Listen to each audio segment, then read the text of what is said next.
Okay.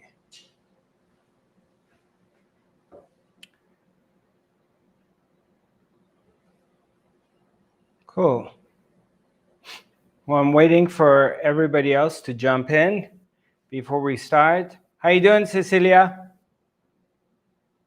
How are you?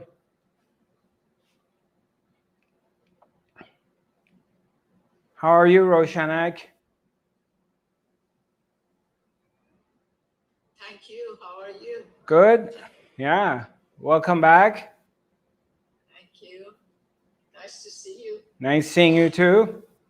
Even though I don't see you, but no, the reason is, I cannot really sit so long, so I will join the video, but it's too long to sit. Yeah, I get it. You have to do what you have to do. Yeah, but I have my earpods, so I listen to you even if I'm not sitting here. I get it. Yeah. Okay. I get it. Hi, Casey. How's it going? Yeah, welcome back. Hello, Maria Mary. Maria Mary, you sure very active on Facebook, but when it comes to me talking to you, you disappear. Don't be shy. Say hello to me. I want to hear your voice.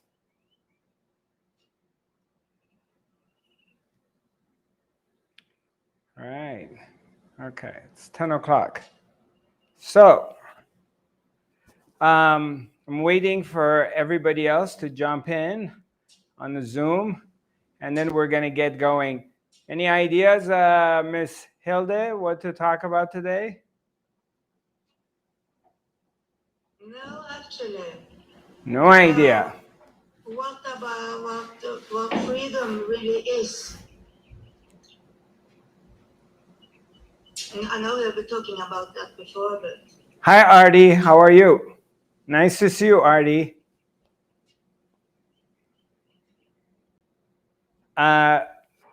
Freedom. What is freedom, huh? Yeah. What is freedom? All right. I don't know. I don't know. I don't know what. I don't know. Anybody here knows what freedom is? Wow. Shadi, you cut your hair or it's just hidden? Did you cut your hair to here? Oh, no. Oh, okay. I thought you cut your hair short. I was like, wow. You went for it. So those of you who are viewing our webinar from YouTube, Facebook, and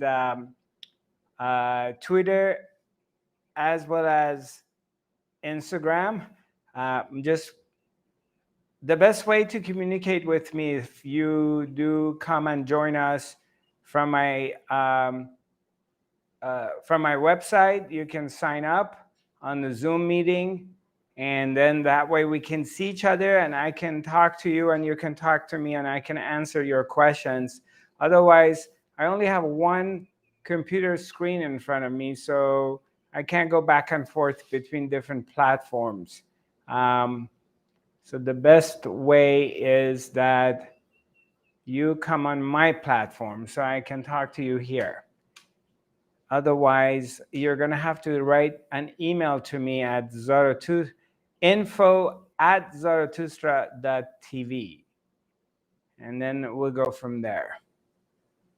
Okay.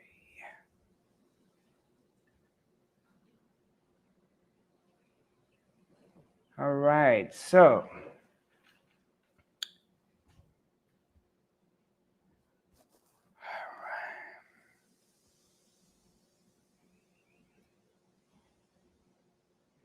all right, since I'm not quite sure exactly what topic I'm going to be talking about today, we're going to start with our meditation. Normally, for those of you who are viewing this for the first time, we normally do a 15 to 25-minute meditation, silent meditation.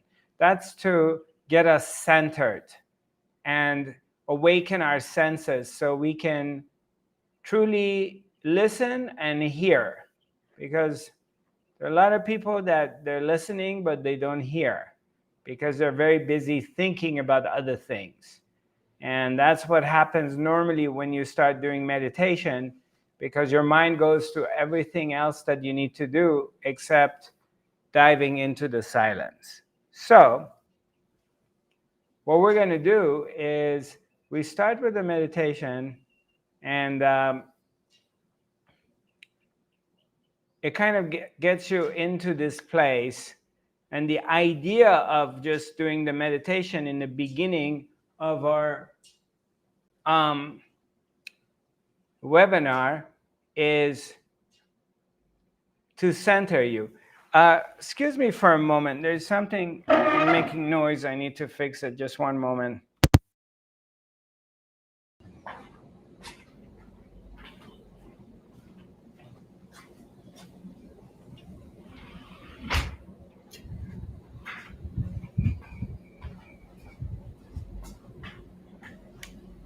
It's a hot day, so I had to turn the fan and air conditioning, both of them on.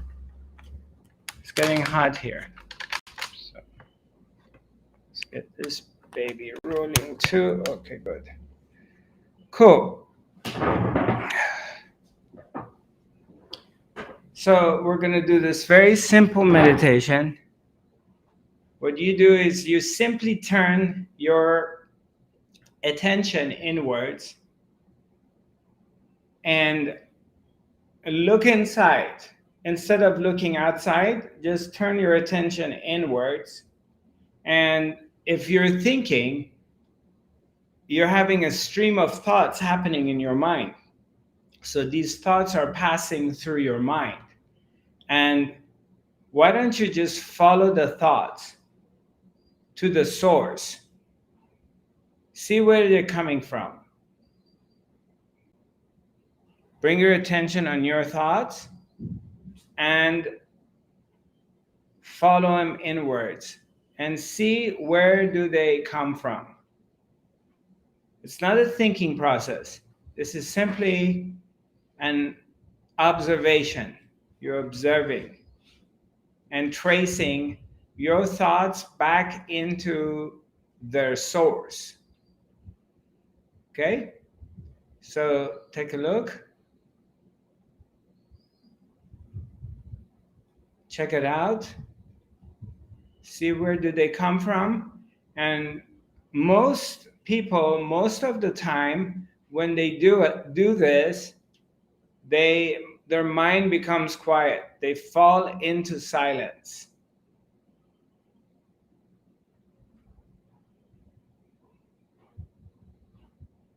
So go ahead and simply follow the stream of your thoughts to the very source. Where do they come from?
Slowly, slowly come back.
Most of the work happens in silence. And it doesn't matter what I say. And there's a lot of different teachings, and there's a lot of talking. But the actual work happens in silence. And so I have no intention of entertaining you by keeping your mind attracted to what I say so you stick around. I'm only interested in liberation and freedom. And that's why we spend 15 to 30 minutes sitting in silence, because that's where the main transmission takes place. It's not in the words. And of course, for those of you who there are people who they need to be entertained, otherwise they're going to be bored. And of course, they're not going to stick around.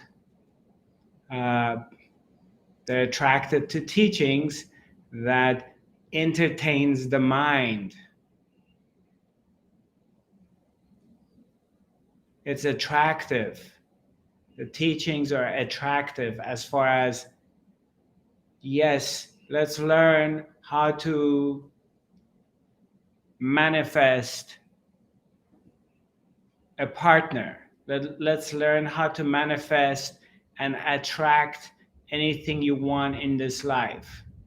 So you want to have a better car or better life or more money or find your soulmate. Let me teach you how you can manifest that.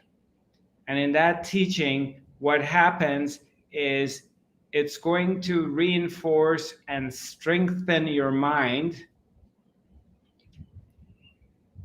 strengthening your mind so you can use the power of your mind to get what you want.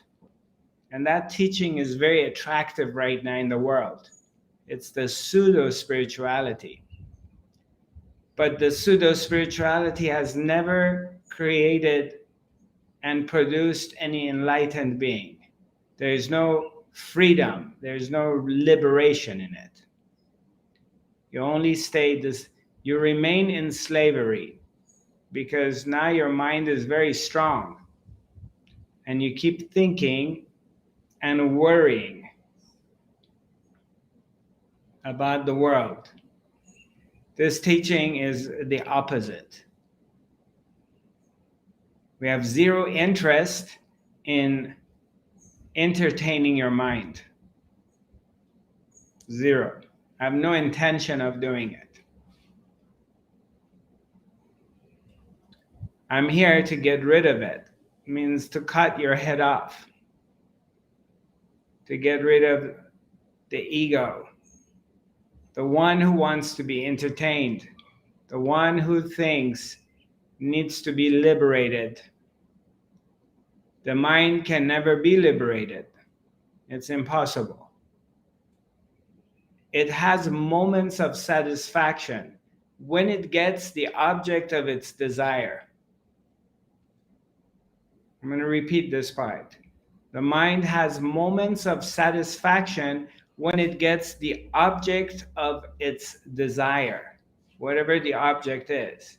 Whether it's a new partner, a car, home, a job, a vacation, whatever it is, it finally gets it, and the mind's quiet momentarily. And then after a few minutes or a few hours or a few days, all your problems come back. And now you want something else. And it never stops because these are objects. So every time I get an object of my desire, I got the object, I'm happy for a short period of time, including spiritual gratifications. Means I did some spiritual work, I go do a special meditation or practice, and momentarily my mind becomes quiet, or it's gratified, or I just feel good. But then I fall back into the rut, because we're not trying to fix things from the roots. We're doing what the Western medicine does. Western medicine is all about masking the symptom. You have thyroid problem and you go to the Western doctors, Western medicine, they're going to give you medication to mask the problem. They're not going to look into the roots, why you having thyroid issue. They're just going to try to balance it by medication, so your thyroid production is balanced, but it's not fixed. So now you need the medication. And then you have cholesterol or high blood pressure, and again, they're not looking into why you're having high blood pressure. They're just going to give you medications so your high blood pressure lowers down. And so in the West, basically, we want a pill. Give me a pill, an easy way, so things get fixed. But in spiritual liberation, there is no such a thing as that. So all these other stuff that we get involved doing is mental ejaculation. That's what we do. We're doing mental masturbation. This course, that course, this trick, that trick. It gives you a little satisfaction for a short period of time, but you always fall back into the dungeon, into the ruts. The emotions come back, jealousy, sense of abandonment, loneliness, lack of self-love and acceptance, all come back. The worry, the anxiety, all of it comes back again. And I'm not interested in fixing these things, and I'm interested in helping you to become liberated, to free yourself forever from the mind, from the emotions, from the sense that you are in a body and you're limited to the body.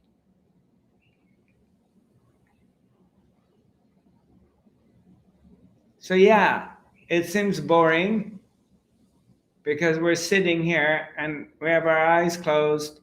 Zarathustra's not speaking, nothing is happening. And we want, in this day and age, we want entertainment. So I'm going to go find something else, some other teacher who gives me something to do. And I'm going to be doing this to get that. And then this circle keeps going around, and nothing happens. Suffering continues. We keep suffering. And then, you come back next life, and next life, and next life. And it keeps going. You don't go anywhere. It's the same thing. So we have to eradicate the root cause of our sufferings in order to get to liberation. And that requires patience, staying quiet, and not looking for instant gratification. And as you get a hold of it and you feel it and it touches you, you start feeling like something's changing. When it touches you finally, you start discovering that the quality of your life starts to change. You become more quiet. You're less involved with what is called the world. World's events are not affecting you the way they were affecting you before, because this connection starts to take place. You're disconnecting through being quiet, being silent. You're starting to feel and touch the juice of the being, the power of the presence. And you start to touch that part of yourself which is eternally peaceful. It's quiet. It's centered. And you're touching it. And it's very yummy because it surpasses everything else. It's very expanded. We call it inner peace. Starts taking over. And it's permanent. It's not short term. It's always there. You start to recognize that this peace is your very innate nature of yourself. It's always here.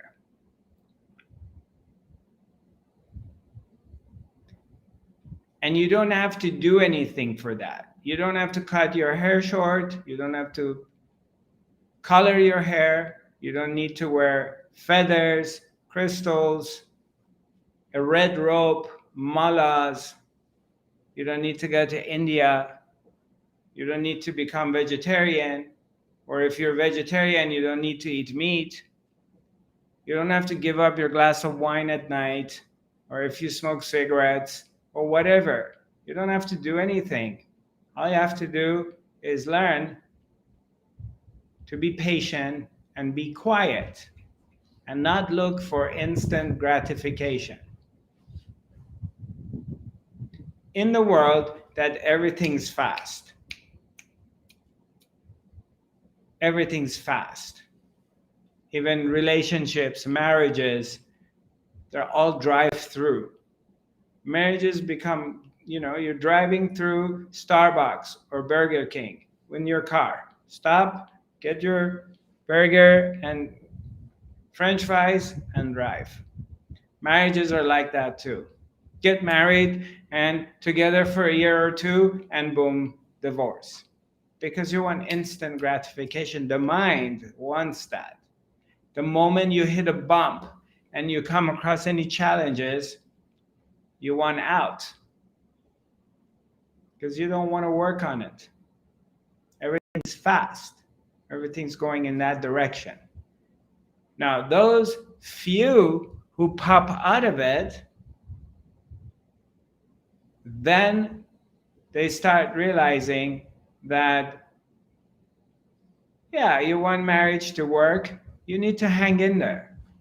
Because a marriage is a union of two beings reflecting back to each other, each other's shit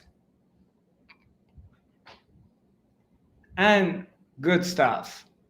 So you got to look at yourself. You got to dig inside yourself, not pointing out finger at the other person. So you have to work on it. When you hit a bump, and nobody wants to do that. Give me the pill, so my problem's fixed.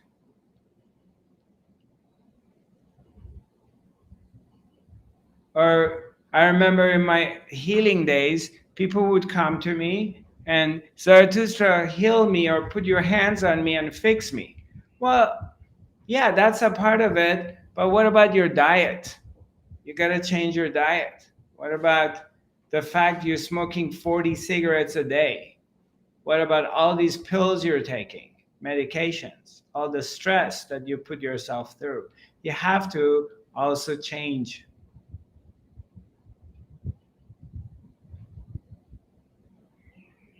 And that requires paying attention and being patient. And it comes.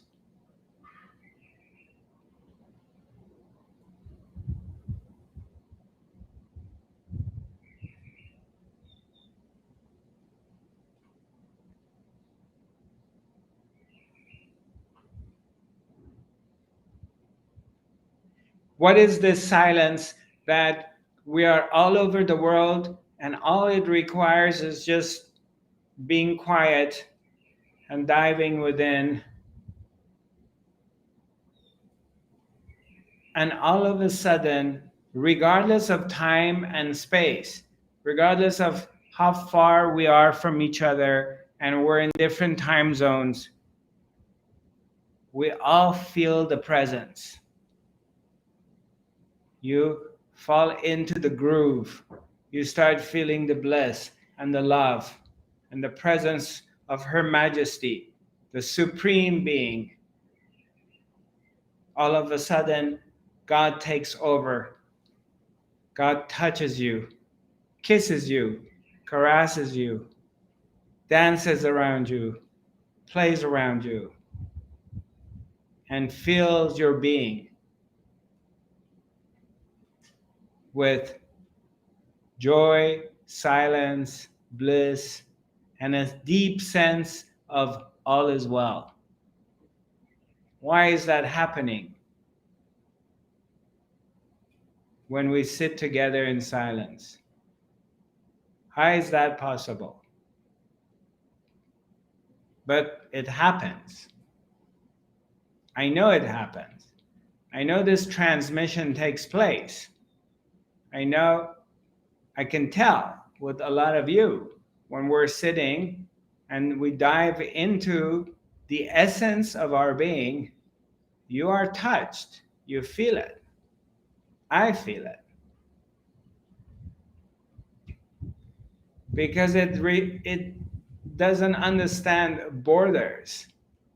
Time, space doesn't exist. But it does require somebody being attentive to it.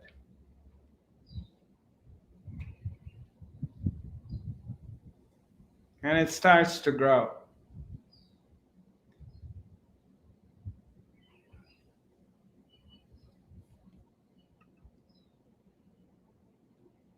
It begins to grow. And it gets stronger and stronger.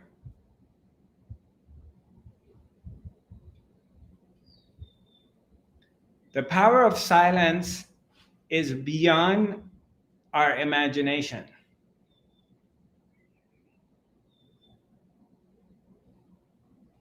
You literally can move mountains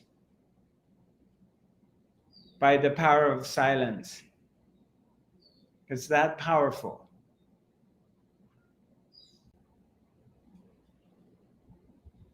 That's why the establishment wants you to keep thinking, promotes teachers who are encouraging you thinking, using your mind, making your mind stronger.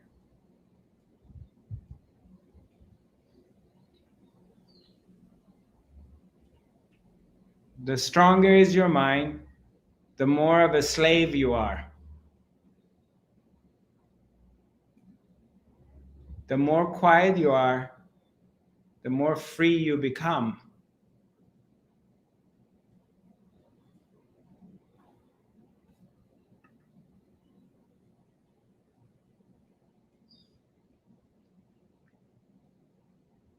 You can examine it for yourself. Don't take my word. Sincerely, examine it for yourself.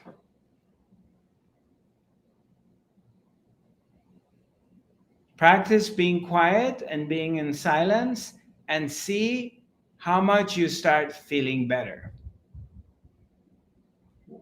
Turn on the TV or the news and see how much anxiety you start having.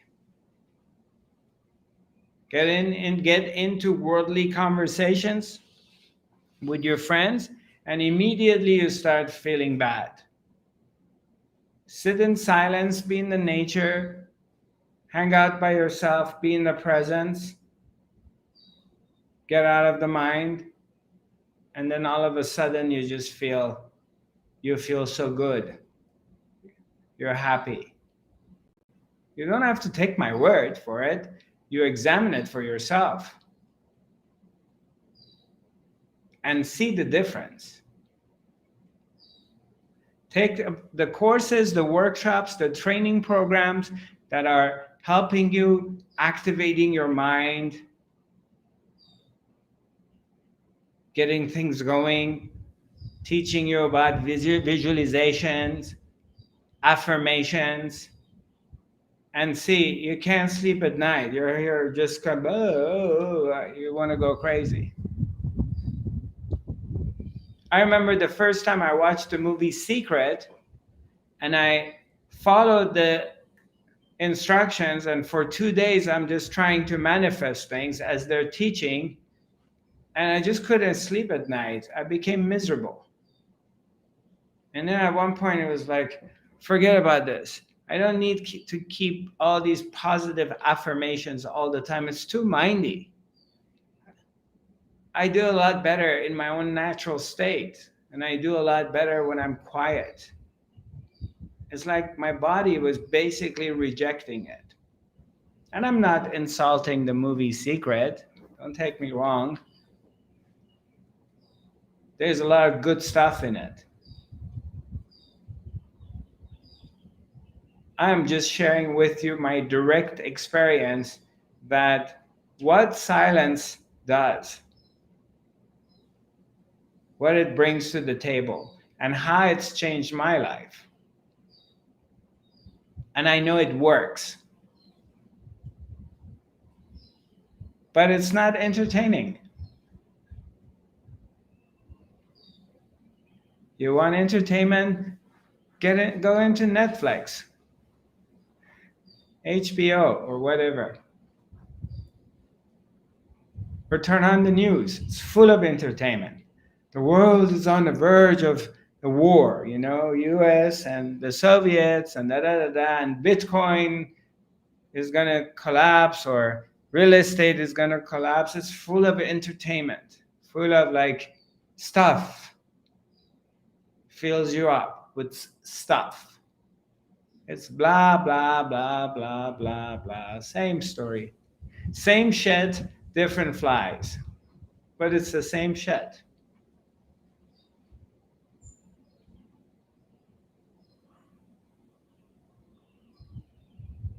Talk to your family and friends. Go sit down at a dinner table with a group of a little bit older friends. The conversation is about, you know what the conversation is? It's all about the new medications that I'm taking or they're taking, and the new doctor, I'm going to see this doctor and they came up with this thing.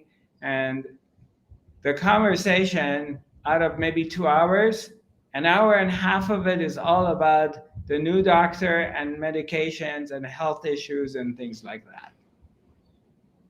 Or what's going to happen in the world, and oh, the Illuminati is taking, the deep space is taking over, and we need to fight them, and we need to fight the 5G because 5G is everywhere now, and we need to stand up and get, reclaim our rights.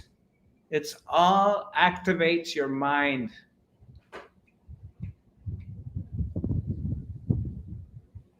And takes you into third dimension and into anxiety. There's no liberation in that.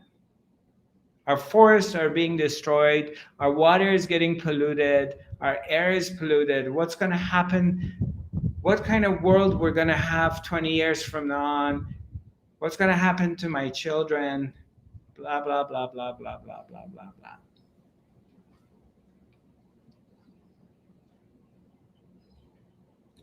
As if you are in charge of the world, as if you created this, as if you are responsible for this. But where were you 50 years ago, 100 years ago? When the world had these issues, where were you? And where are you going to be 50 years or 100 years from now on? All of us are going to be dead 50, 60 years from now. Who's going to run the show? That you're so worried about it, that you feel so passionately that you need to do something about it.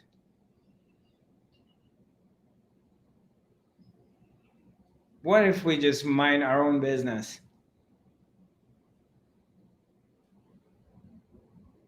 Let's see, in this lifetime, you can accomplish one important thing. One important thing. Let's see if you can do it. Discover inner peace. How about that? In this lifetime, you learn how to come to this place that is peaceful inside you. It's quiet inside you. You're not up and down like a yo-yo all the time. Let's accomplish that one. And you got 50, 60, 70 years to do it. Let's see if you can do that one thing. Forget about saving the world. Can you do that? And this, you don't have to deal with anybody. Saving the world, there's a lot of components involved in it. This one, you just deal with yourself.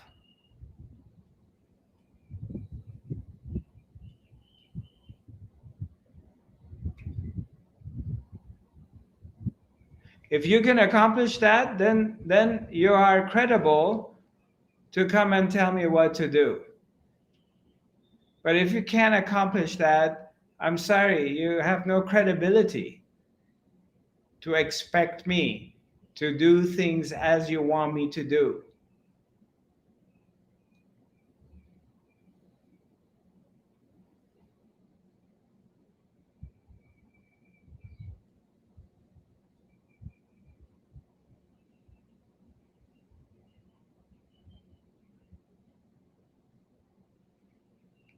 Or expecting others, whether they're your political leaders or economic leaders or whatever they are. You can't manage yourself. And that takes a lifetime to learn that.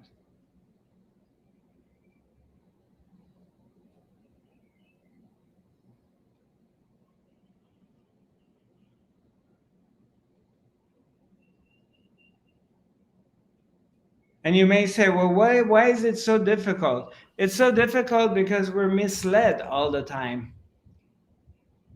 We're continuously being misled.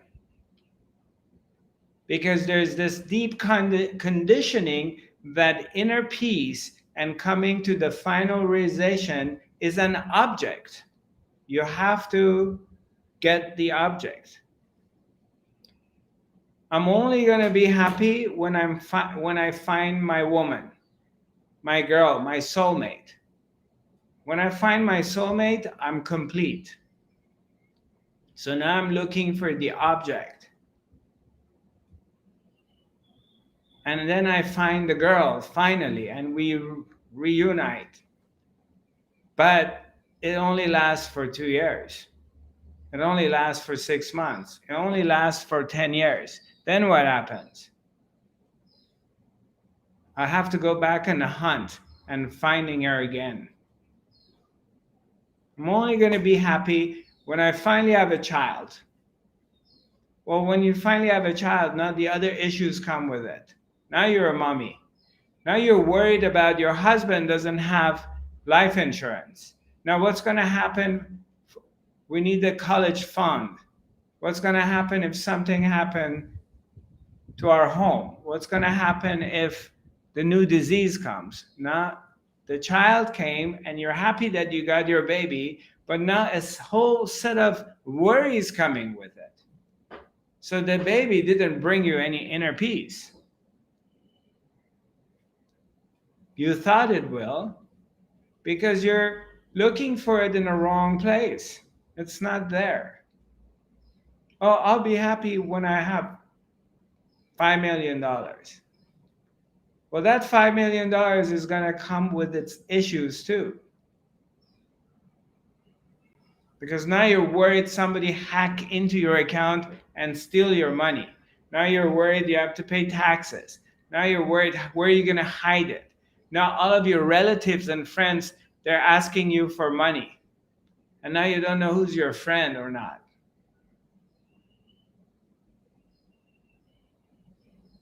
You understand what I'm saying? Are you with me? Yeah? Okay. Does this make sense? Yes, no. If yes, do this. If no, do that. Just, yeah. It's not there. It's good. Yeah. Somebody gives you $5 million. It's great. It solves a lot of your issues. Of course, it's good to a certain point, but it's not going to bring inner peace. You're still the same person you were before. If you have OCD, you still have OCD. If you have ADD, you still have ADD. If you get panic attacks, you're still going to get panic attacks. If you're not trusting, you're not a trusting person, you're still going to be the same person. You don't change because you have $5 million, or you finally got your dream home, or you finally got the girl or the guy. Who you are remains the same. It just gets magnified. Lots of money comes, your personality gets magnified. If you're an asshole, you're still an asshole. If you're jealous, you're still jealous. Doesn't matter you have 5 million. If you are a show off kind of a person, you're still that person. Now it gets magnified. Now you get to show off more than ever before because you got more money.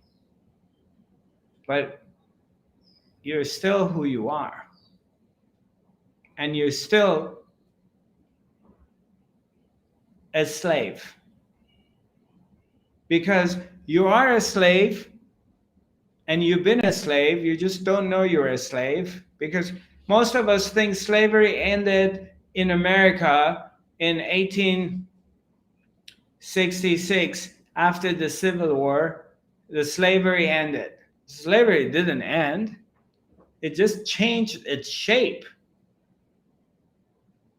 It's a different shape, different looks, It's still slavery.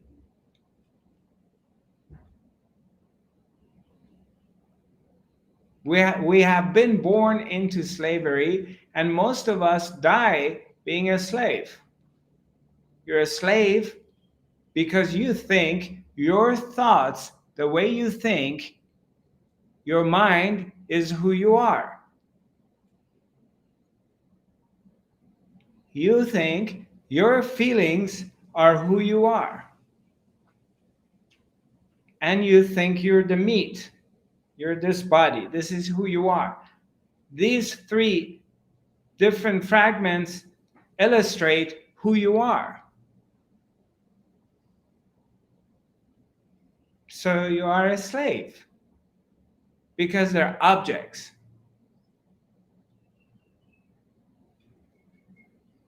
They're just objects. Your thoughts are objects.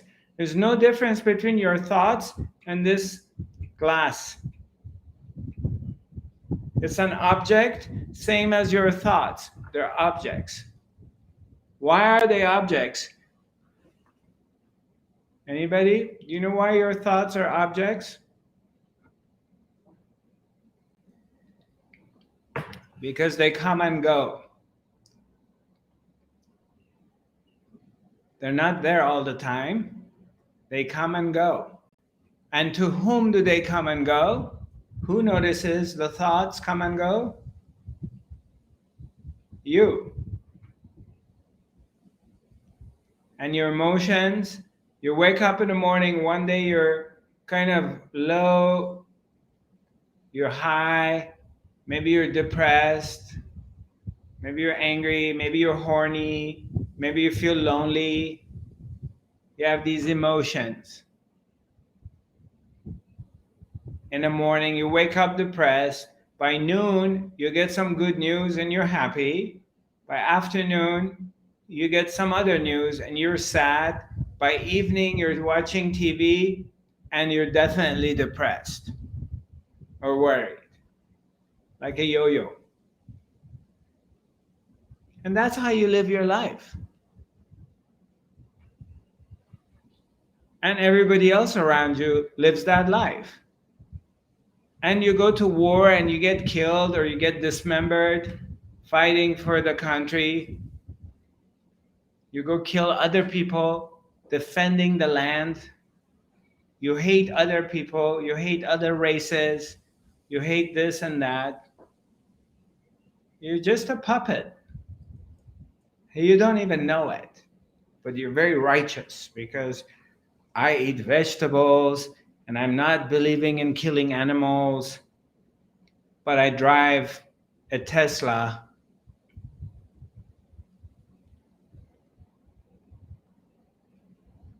I drive a Maserati and it uses petroleum products. I don't believe in leather, I won't buy leather or suede because I don't want to kill animals. Well, your car, it's got tires, right? Those tires, how did they come to be? There was a lot of petroleum products creating those tires. So if you're going to be righteous, be 100% righteous. Don't be half-ass.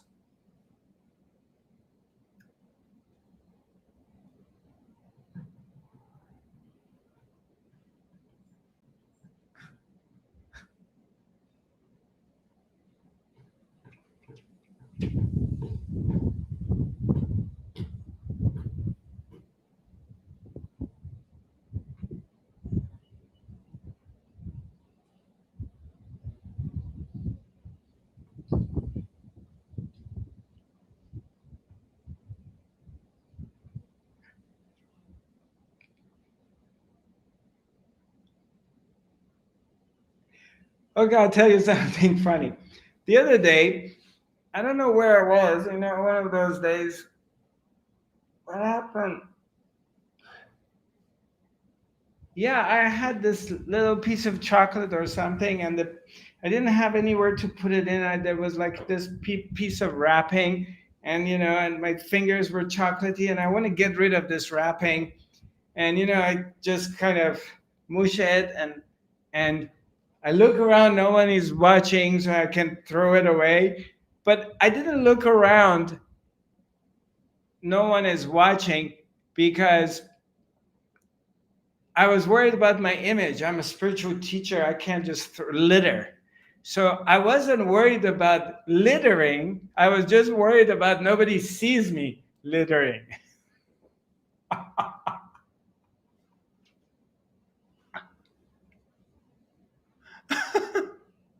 And then afterwards, I'm just riding my motorcycle. I'm just kind of self-reflecting. I say, "You son of a bitch, you're just as bad as everybody else."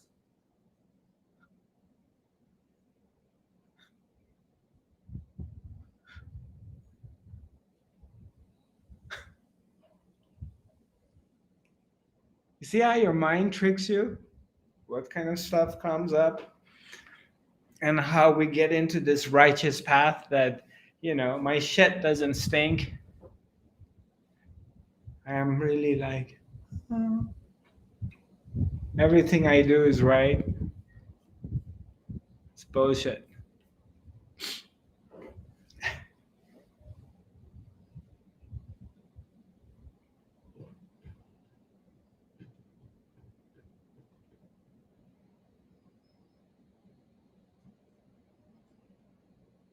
You are in this expo, Conscious Life Expo in LA Hilton. Happens normally in February, and you got all these spiritual teachers and highly righteous teachers. Everybody's elbowing each other for a better time.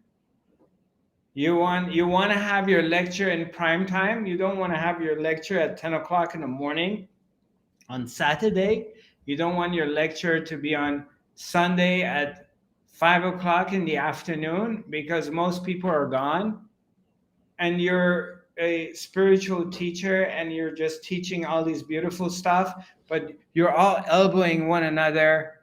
Or we go to the organizer and we're kind of angry or jealous why the organizer didn't put me in this particular time and they put me in that time. What happened to your compassion and love?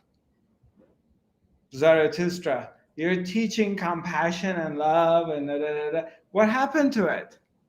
It was for other people. As long as I get what I want, then the rest doesn't matter. It's a show. It's bullshit. Did I really accomplish anything within myself? Where am I with myself?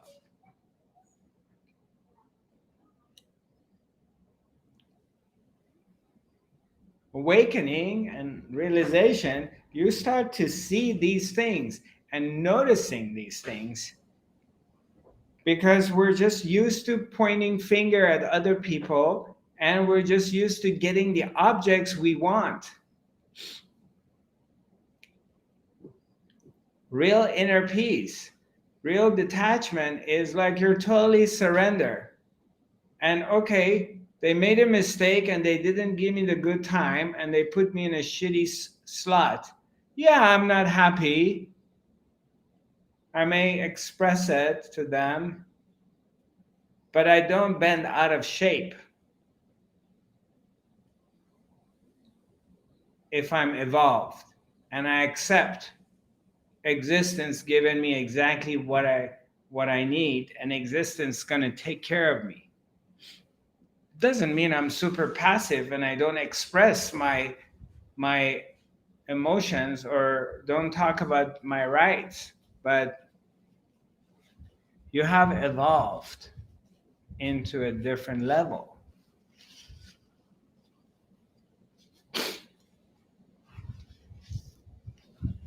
And your day is not ruined because you didn't get what you want. Examine yourself. Yourself and the people around you are the best examples. They're your teachers and gurus, especially with yourself. Self-observe and you will see where you're at.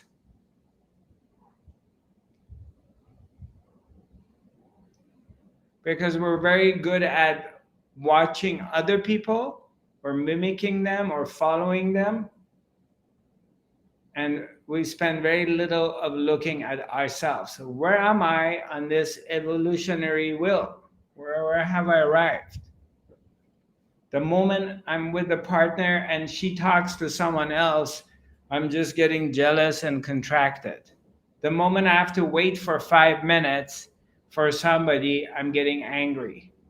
The moment that I ordered my espresso in the morning and it's late, or they serve somebody else before me, I'm all bent out of shape. Pay attention to yourself and see where you're at.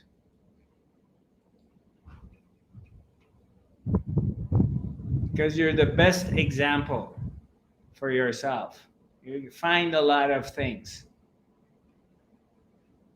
Conquer yourself first before you conquer the world.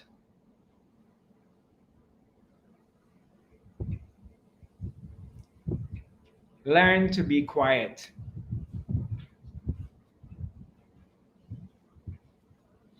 And when you're quiet, excuse me,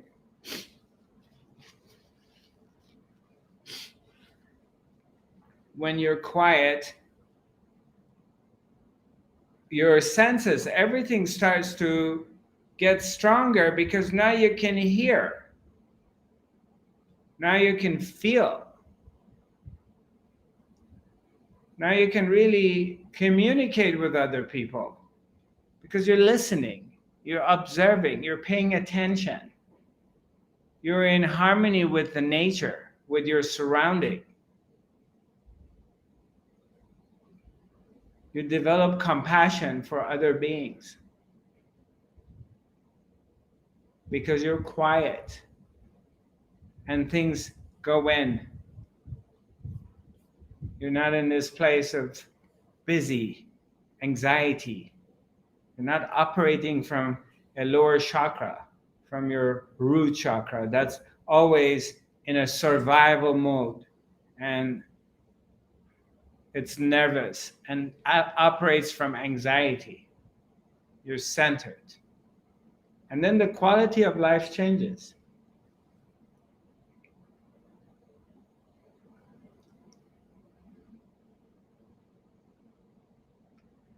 Anybody has any questions or comments? Do you have anything to share with me? While you're doing that, I just want to quickly take a look at the other platforms and see what's going on. Hello, dear friend, Visions and Prophecy. Yes, can you send me an email, please?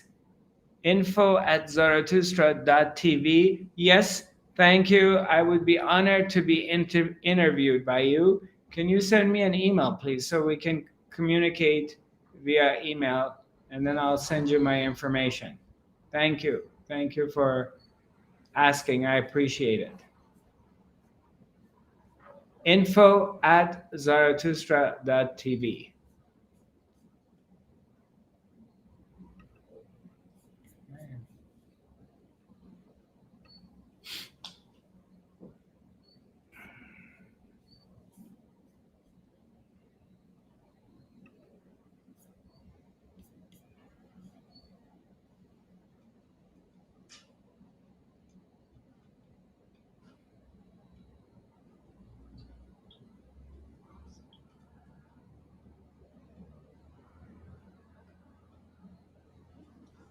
No comments, no questions, nothing?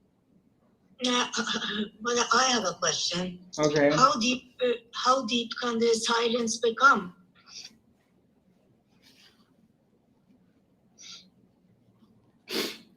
Like how many meters deep we go? Yes, of course. About 25 meters. Yeah, that's cool for me. Yeah, it gets deep.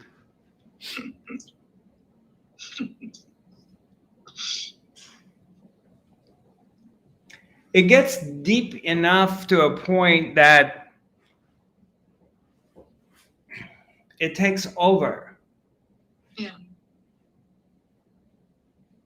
Yeah, I see that. And when I say you go deep into the silence, We're not talking about that you're not having thought process anymore. It's not like you don't have any thoughts any longer. The stream of thoughts will come and go. But what happens is you somehow got distant from it. You're aware of the thoughts passing through. Thoughts come and go. But you're simply aware you're not them. Just like the blue sky is the blue sky. It's aware that there's clouds in it. It's aware that there are airplanes flying through or birds flying through, but it's always the blue sky. It doesn't change. Doesn't matter how many storms passing through it. So, but it doesn't have any power of manipulating the quality of the clouds or what is traveling through it. The blue sky is aware that things traveling through it doesn't have a power to manipulate it, but it remains the blue sky. And the same thing, similarly here, is that you have discovered the true part of yourself. And you're sinking into that. But still thoughts come and go. But the silence gets deeper.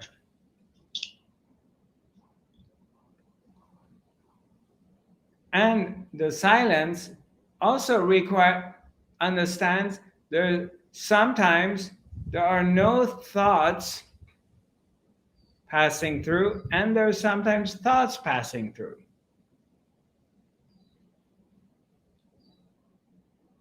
Because who notices that you're in silence?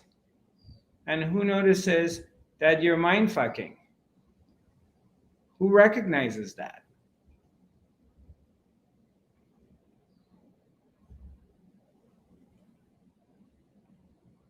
The silence I'm talking about is not just the absence of thoughts. It's about the one who's aware of the absence of the thoughts.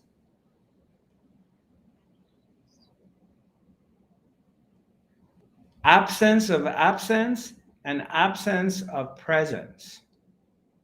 That which I am.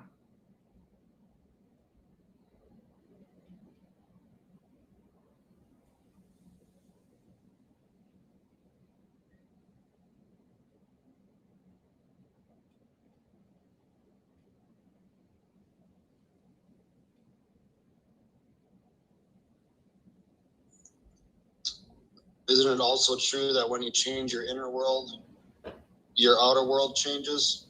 Absolutely. Absolutely. It has to, because it's all a part of the same one. 100%. That's why we work on becoming quiet. The more you're quiet, the higher are your vibrations. As you're vibrating in a higher frequency, your vibration rises to a higher frequency, your reflection changes. The world you're interacting has to change itself to your level.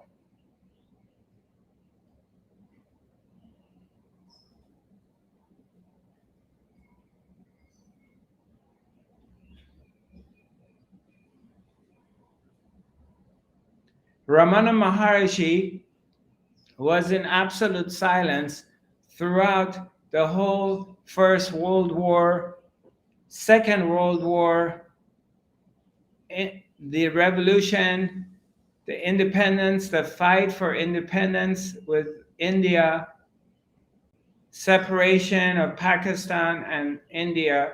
He stayed still. He was not involved with it, with any of it. He just stayed still. And his world was quiet around him. Yet all of those things were happening.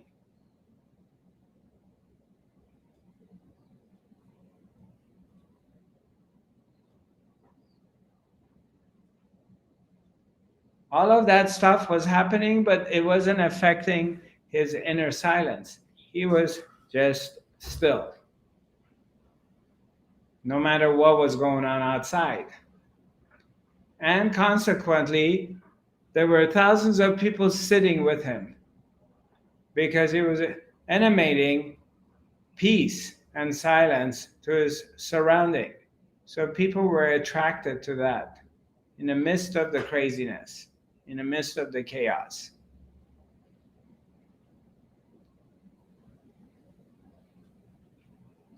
The mind can't understand these things. The logical mind will come and say, well, how do these things happen? But this is mysticism. This is to go beyond the mind into the realms of mysticism. And then you touch dimensions that the life takes care of you. You're sitting there and you're quiet. And your needs are taken care of. Things come to you. People take care of you. They bring you food. They bring you water. They bring you clothing. Everything comes to you.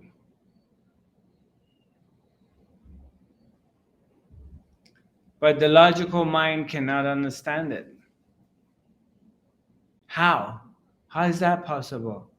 How does that work?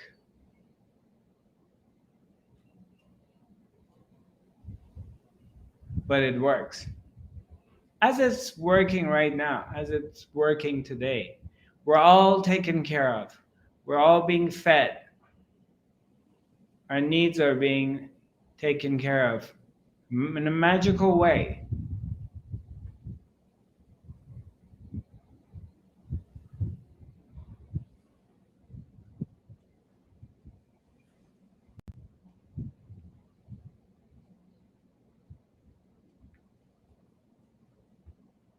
But if I want to sit down and keep thinking, well, how am I going to be taken care of? What's going to happen 6 months from now on? What's going to happen next year? What happens to me when I get older? I don't have a retirement plan. Who's going to take care of me? Blah, blah, blah. The mind will go crazy and I'll go crazy because I don't have the answer to any of it. But I know that so far I've always been taken care of.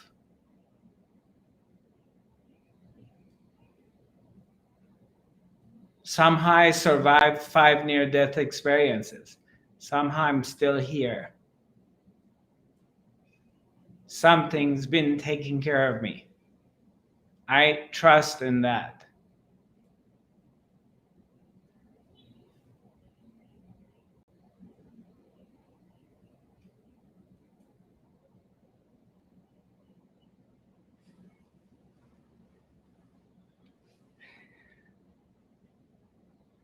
That doesn't mean the mind doesn't come.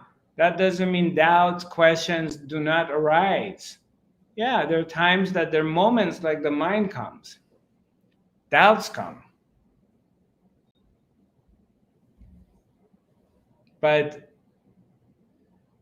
the understanding of the being is so strong that the thoughts, the mind, the doubts, they have no power. They rise, you hear them. Maybe there's a few moments that you're contracted or you may get a little anxiety or worry, and then they go away because you know who you are. You have realized that. So they lose their grip.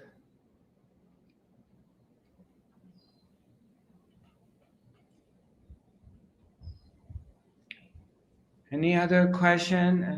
Anything else? So you can never achieve a mind without thoughts then?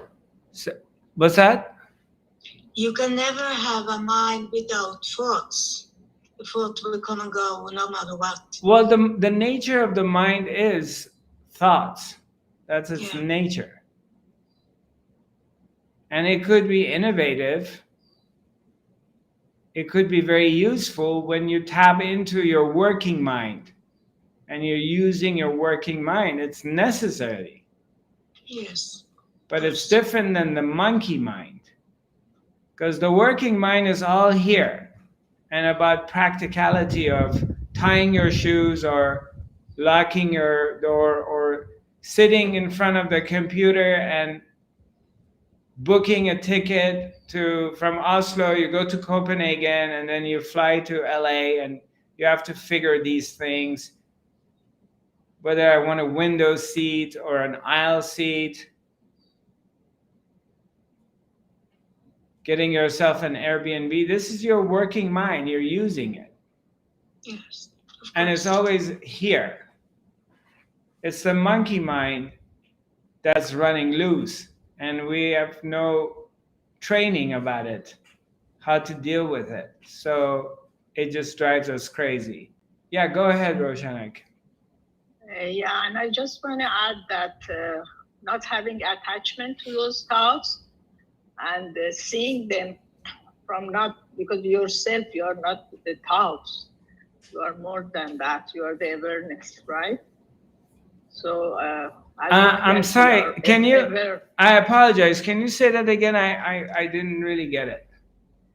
I said, as long as we are aware of our true self and not get attached to those thoughts, it's very important, because thoughts, she's right, it's coming all the time, but we don't have to be one with them.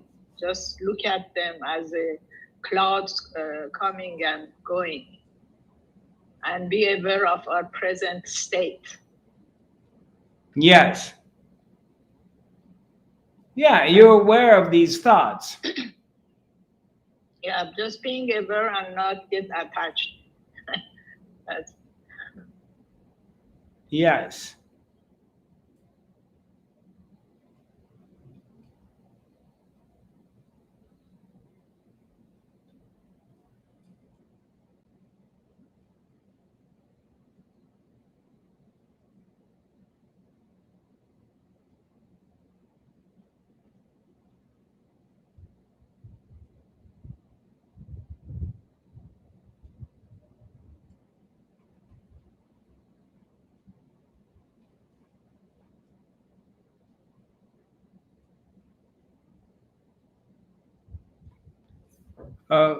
Go ahead. I just wanted to say that you were just saying the mind that stays in the present, that's the functioning mind. And then as soon as you, like say, I recognize it suddenly going in the past and the future, that's what you're regarding as the monkey mind, or is that also part of that whole play? Tell me the second part. So when I recognize that, okay, the awareness is sort of there, but then sometimes the mind tends to just be loud. So in the functioning, like I'm doing something in the moment, that's the functioning mind that you were saying, booking a ticket, planning, whatever you're doing in the moment. But then sometimes when you're doing something in the moment, the mind brings something from the past, or starts thinking about the past or thinking about the future. Is that also part of the monkey mind, or some of it has to be part of the functioning in the moment? Yeah, that's a good question. So let's put some light on this. Yeah, I mean, let's say that the last time you flew from Toronto to Los Angeles, something happened in your booking of a ticket. You booked something, it went wrong, or somehow the airline made a mistake and you kind of got screwed. You paid more money, but you didn't get what you wanted. And now you're booking another ticket from Toronto to Los Angeles, and this time you have that reference to not putting yourself in that situation, or you're booking this flight like this and you're getting your seat, and they charge you extra for your luggage. But this time you're using that reference that, hey, I got screwed on that because when I got to the airport, I had to pay for 2 bags. And now you're using that as a reference not to fall into the same hole. So before you book your ticket, maybe you're getting it through Expedia, and then you're calling him, asking him, hey, what's up? Is this ticket including the baggages? So you're using some past reference, of course. You're going back in the past, or you look into the future. That's part of the human experience and information you have collected as you are going forward. That has nothing to do with me sitting here and worrying that what's going to happen to me next year, what's going to happen to me in my old age, or just keep thinking about beating myself up. Yeah, I could have done this. Why did I sell my insurance company and I didn't keep it? And what an idiot I am. And I would have been really well off right now. And how stupid I am. I sold my house and beat myself up for my past deeds. And now I'm suffering. It's a different story. You can tell the difference. Once you become aware of this, you can tell the difference.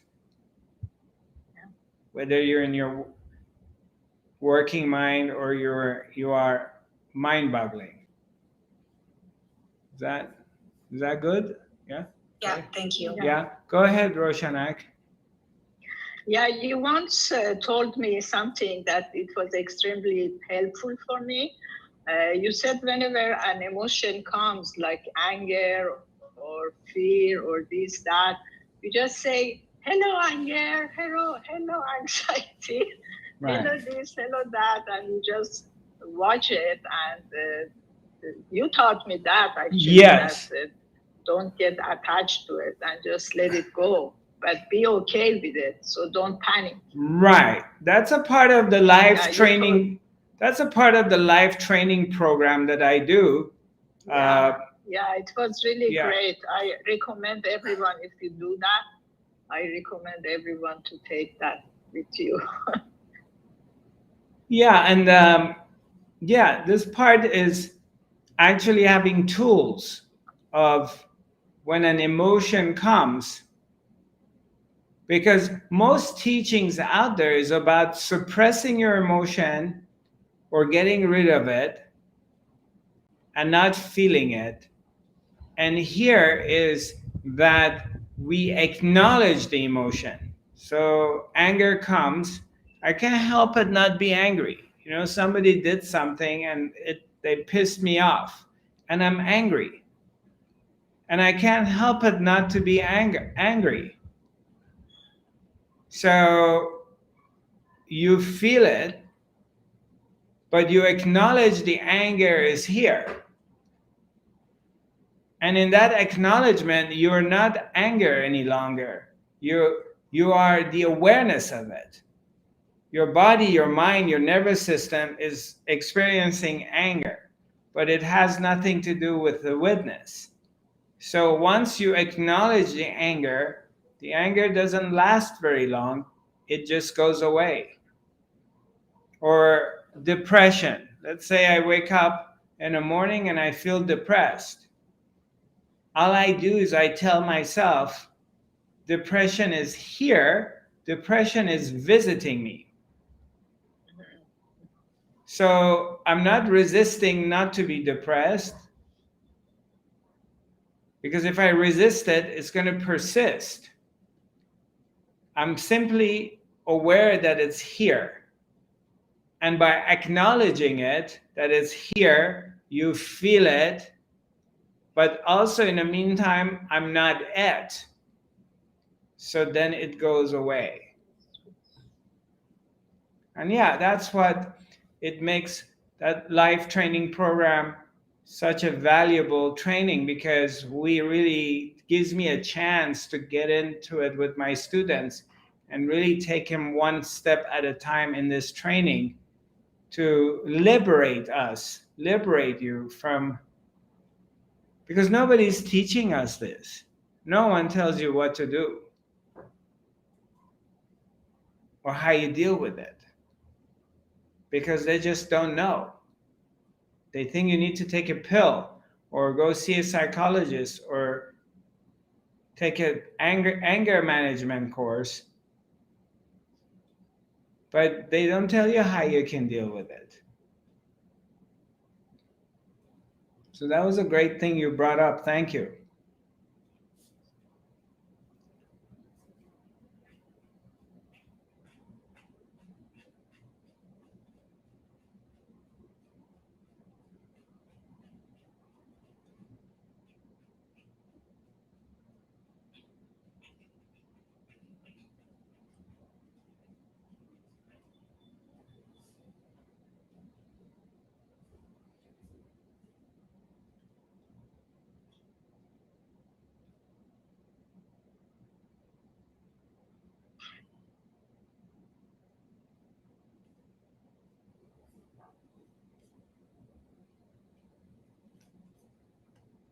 Oh, hi, Kamala. I'm sorry I didn't see your rose. See what happened? The hand you rose, it kind of disappeared with the lighting in the back. So I didn't see it. Okay. Yes, well, I just wanted to add something that where I feel that I am now with the monkey mind, and yeah, my mind is really busy, is becoming aware of all, every time, maybe we can call it the ego comes in with the destructive thoughts, where I am blocking myself or stopping myself in some way. And also what you're saying with the anger, like when, so Okay. when anger is, Go ahead. I'm sorry. oh, it's okay. That when the anger is here, I can really, I'm reaching this place where I think I'm ready to forgive myself and really start understanding that this is something that is coming up in me, and it's here because I'm traumatized in this area. So the anger, it comes, or this emotion comes, and all I can do is really forgive myself. It is what it is, and I try to be in a place of acceptance with it. And so my tool is what you are teaching us here, to really be quiet, to really go inside. And I do it many times a day.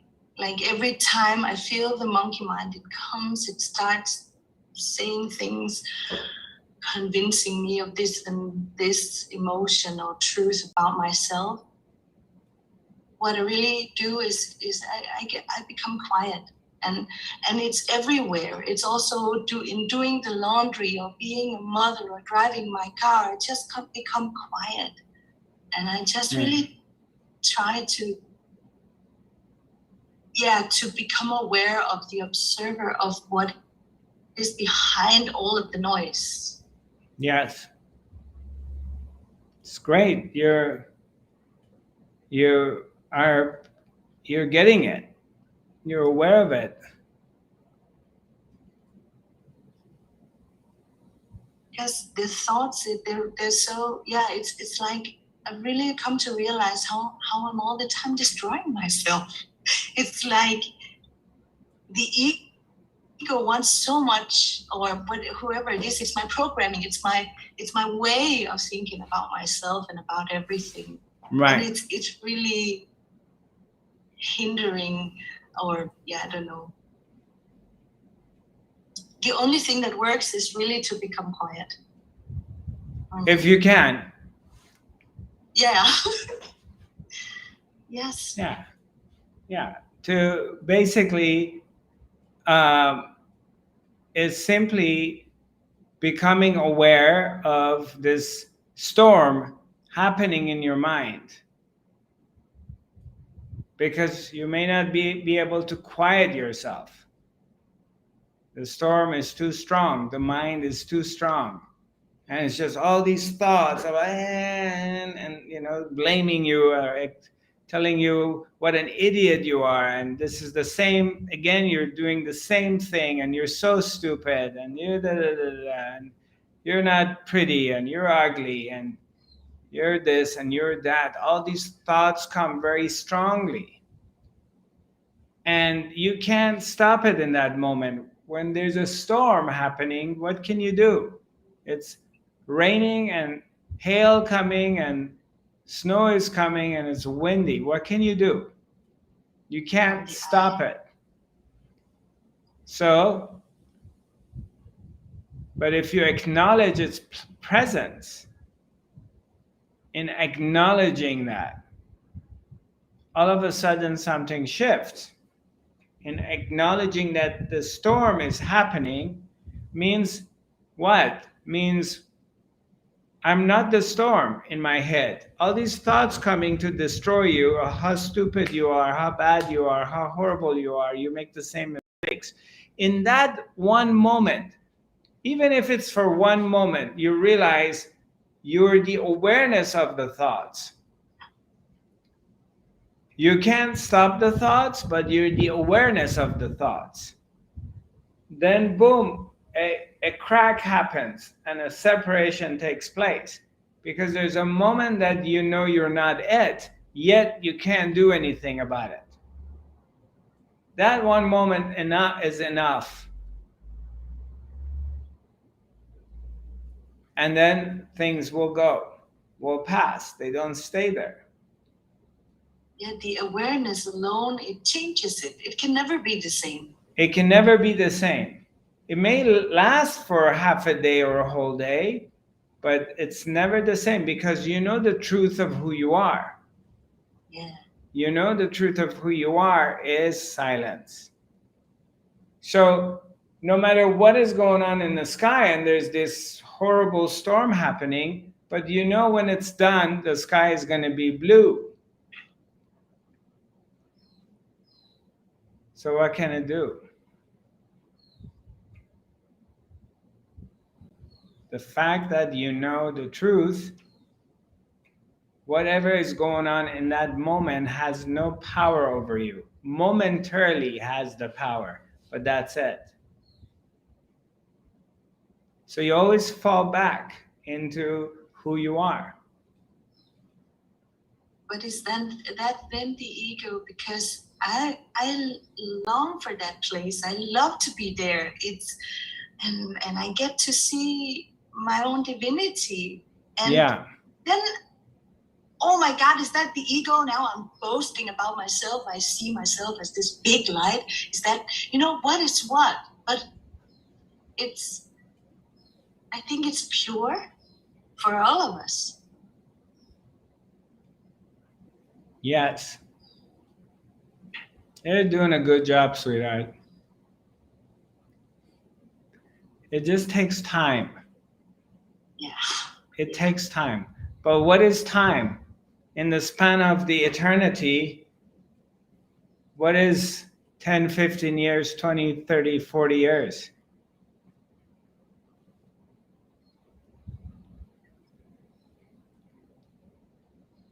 It needs, it's burning itself out. You need to, the karma is burning itself out. That's a way of saying it. It needs to burn itself out.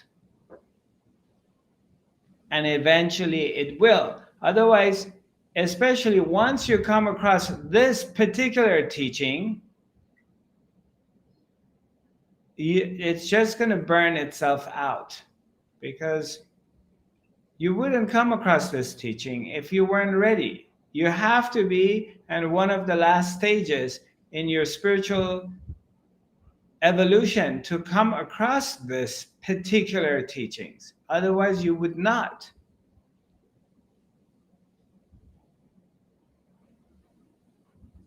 So now it just burns itself out.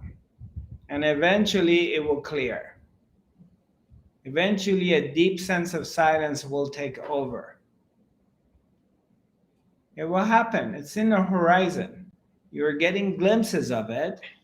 And there are moments that it's there and you love it and you said you want to be in it all the time. Eventually it will be all the time. And there's nobody there trying to or wanting to be somewhere because that person is gone. Shadijan, did you raise your hand again or this is from before? Yeah. Okay. Go ahead. Go ahead. Yeah. So I just want to say another way of stating it, would it be like in the heat of the moment where that storm is there? Can you hear me? Yeah. Yeah. It's like it feels very personal, like there's a constriction, as you mentioned. And then when you notice that, then if the sense of the awareness makes it like impersonal, so there was personal and then you see it as an impersonal thing because it just happens and this is just the way it's flowing. Yes. Then that expansion would happen, and then sometimes it's slower and sometimes it'll pick up a little bit. Right. It comes in a little bit faster. Right. Yes. So you go from personalizing to then, oh, I see it now. What was I doing? And then it's like, boom, and there's Yes. personal. Yes. But yet you don't have any power to stay in this impersonalized place because the mind goes and attaches itself to the story. But you know you're not the story. So you just wait till it passes. In that process, yes, you're going through it, there's suffering, but it won't last very long. You know, I think I've said that in the midst of this heartbreak, one time, I was in Copenhagen and I got really, anyway, it's a long story. We're running out of time, but yeah, we got a little bit of time. I'm going through this really heartbreak with this a girlie that I got involved with and I fell for, and we broke up and she left and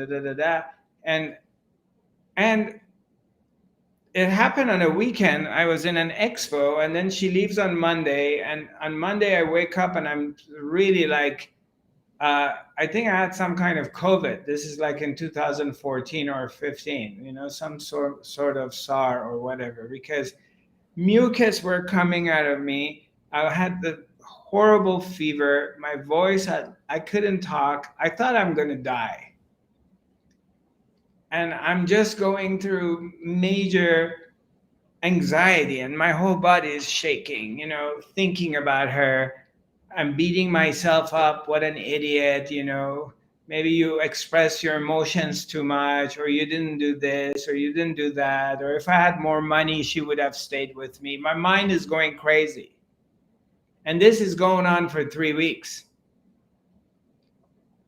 And I mean, there were times I wanted to kill myself. All the abandonment issues came.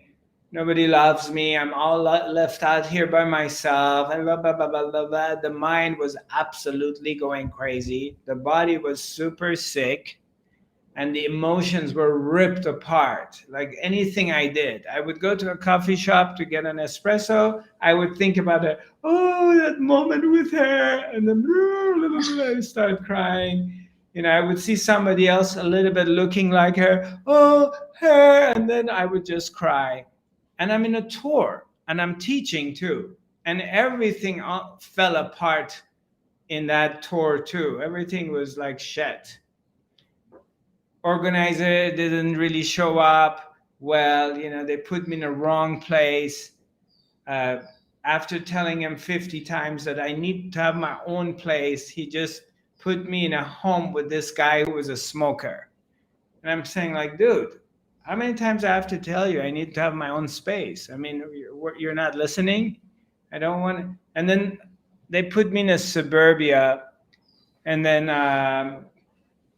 our events were in this really horrible place with a train passing by it. It was a community center, train, everything was just in a way wrong, which was right. Everything was perfect because it was designed to kick my ass.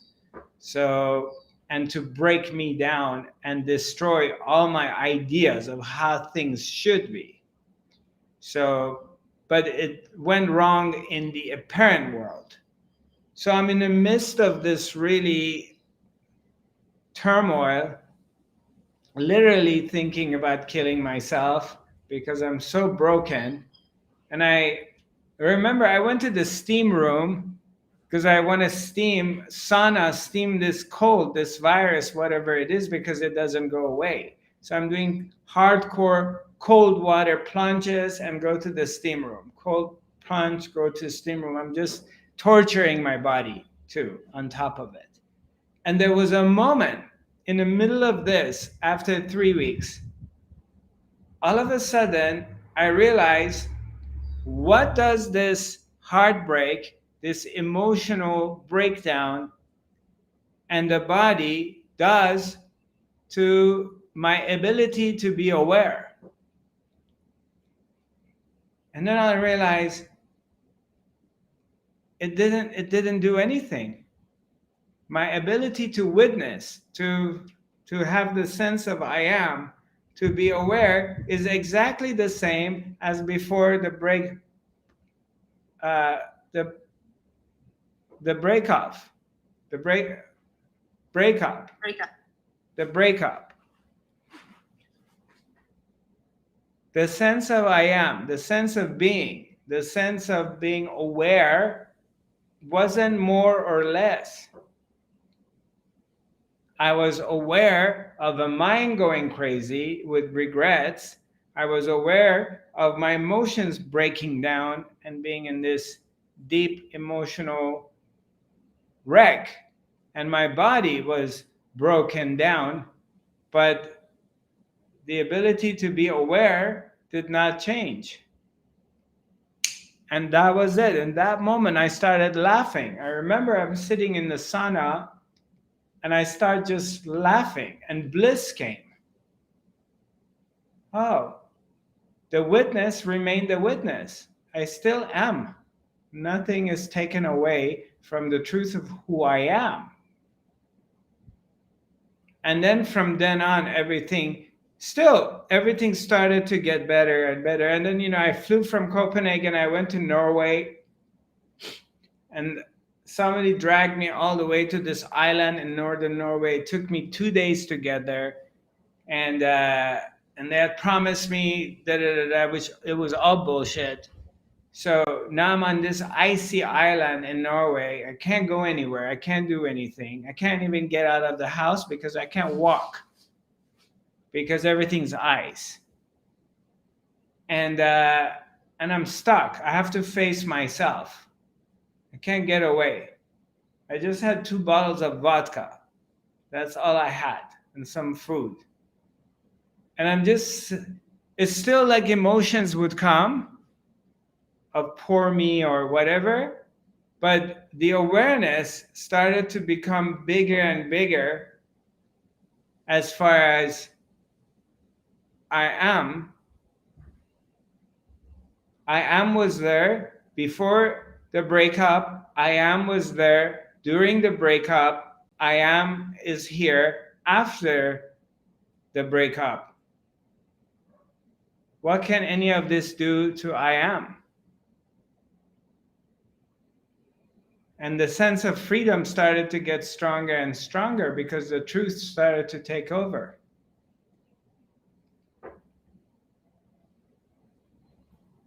Like last week we were talking with Hilda, right? You mentioned that all the fears and stuff is coming, that they may amputate your leg.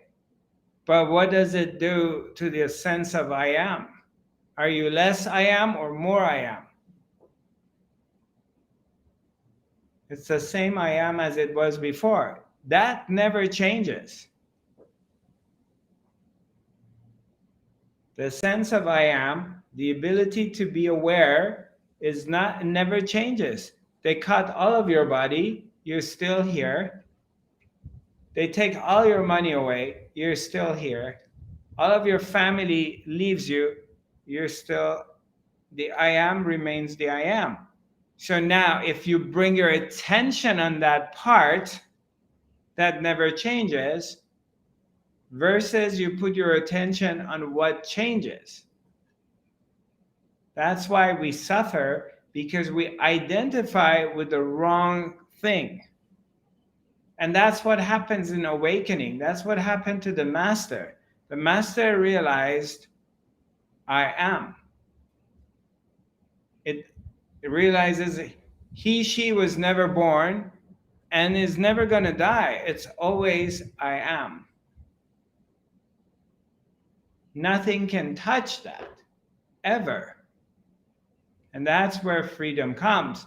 And that's what my intention is with these teachings, to keep pointing out the truth of who you are versus who you think you are.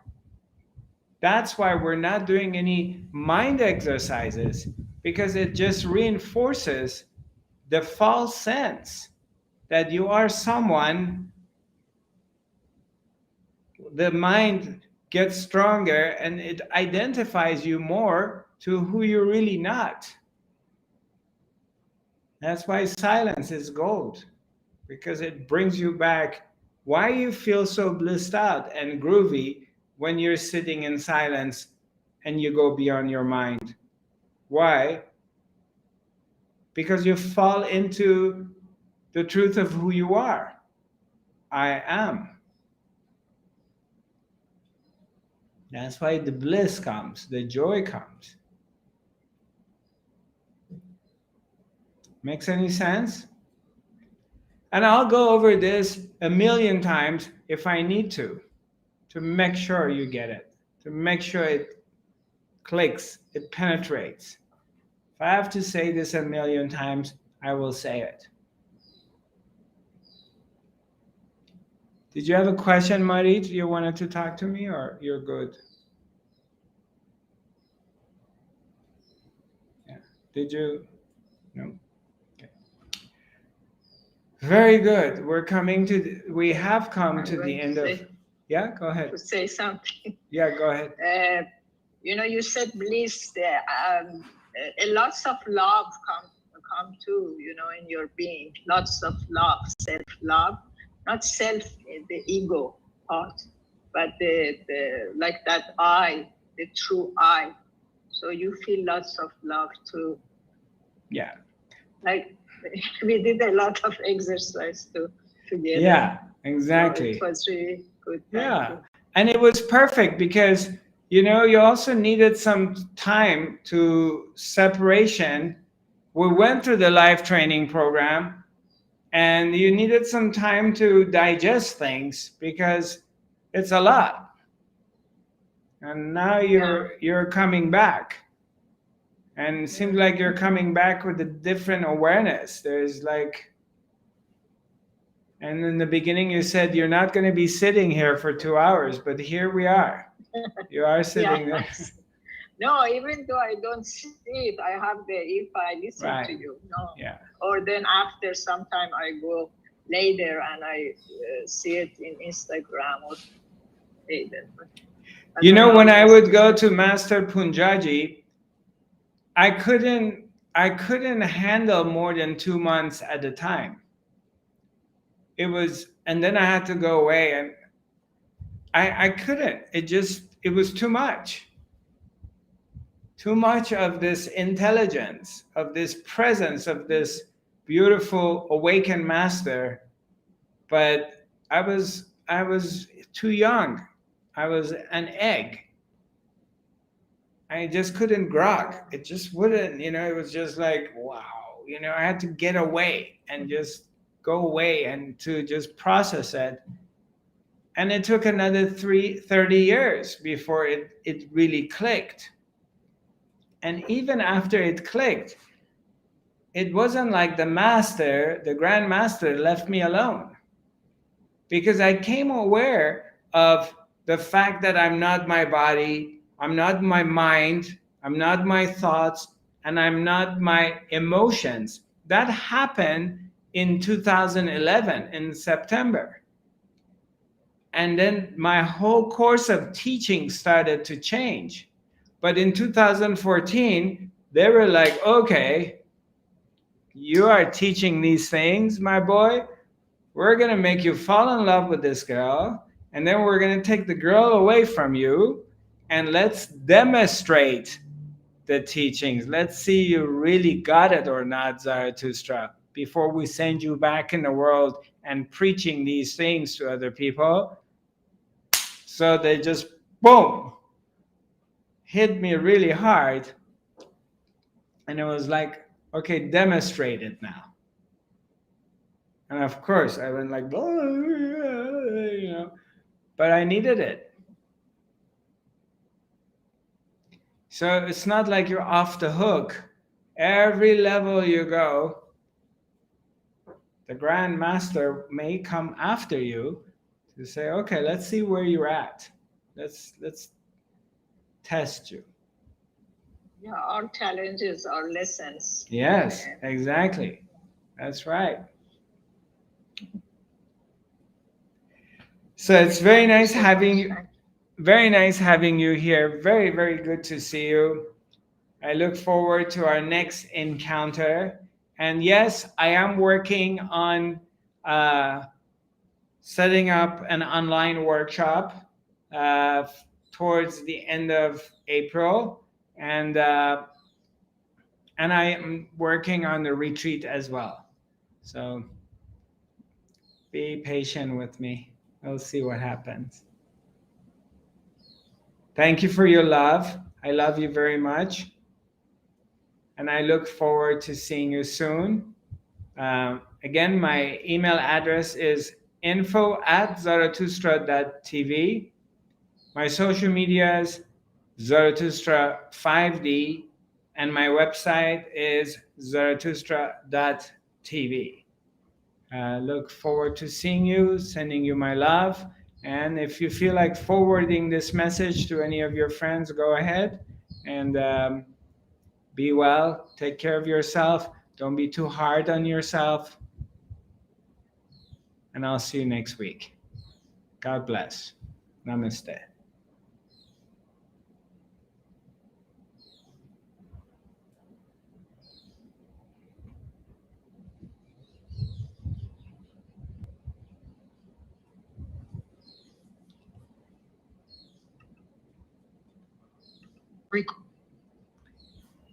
To our friends on Facebook, Twitter, and YouTube, thank you very much for joining me, and as well as Instagram. I'm just going to go through some of the comments here. Okay, let me say goodbye to my friends on Instagram. God bless. I look forward to seeing you next week. Feel free to reach out and send me a message. You can do it on Insta because it's easy for me to check them out, or send me an email. So I'm going to end this. And here, let's see what we got. Sometimes I feel extremely peace without any reason. Vape Patel. Sometimes I feel a lot of peace. Well, peace is your true nature, my dear. That's why you feel it. So let's see what else we got.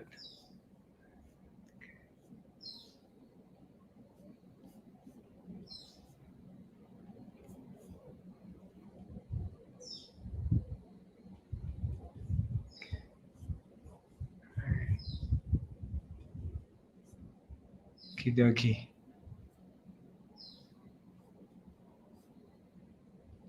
Vision and prophecy. All right. Much love to all of you. Have a good one. Thank you for joining me.